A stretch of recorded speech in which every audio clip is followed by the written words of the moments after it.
ఇక నెల్లూరు జిల్లా వరికుంటపాడు మండలం ఎర్రంరెడ్డిపల్లిలో Kakarla charitable trust chairman Kakarla Suresh ఆధ్వర్యంలో సంజీవని ఆరోగ్య రథం ద్వారా ఉచిత వైద్యాన్ని ప్రారంభించారు.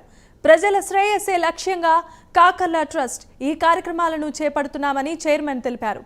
నియోజకవర్గంలో 8 మండలాల్లో సంజీవని ఆరోగ్య రథం ద్వారా ఉచితంగా వైద్య సేవలు ప్రతి పల్లెలో అందిస్తామన్నారు.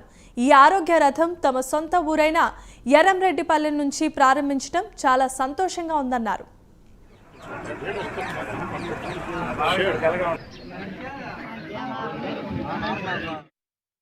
ఆరోగ్య రథం నారా లోకేష్ గారి స్ఫూర్తి సహకారంతో సంజీవిని ఆరోగ్య రథం బిల్డ్ చేయడం జరిగింది.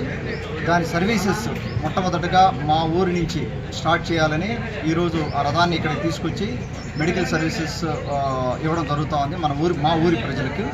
అలాగే ఎర్రంరెడ్డిపల్లి పక్క గ్రామాలు దగ్గర ఉన్న గ్రామాల నుంచి కొంతమంది వచ్చి ఉన్నారు.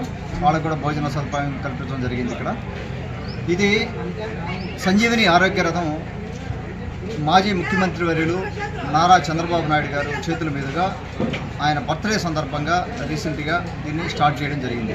అది నిజంగా నా అదృష్టంగా భావిస్తున్నాను. ఉదయగిరి నియోజకవర్గ ప్రజల అదృష్టంగా కూడా అది చెప్పుకోవచ్చు. ఆయన ప్రారంభించిన రథం, ఆయన బర్త్డే కేక్ కట్ చేసిన తర్వాత మొట్టమొదటి చేసిన కార్యక్రమం ఇది. అది అయిన తర్వాత ఇక్కడి నుంచి మనం సర్వీసెస్ ఇవ్వాలని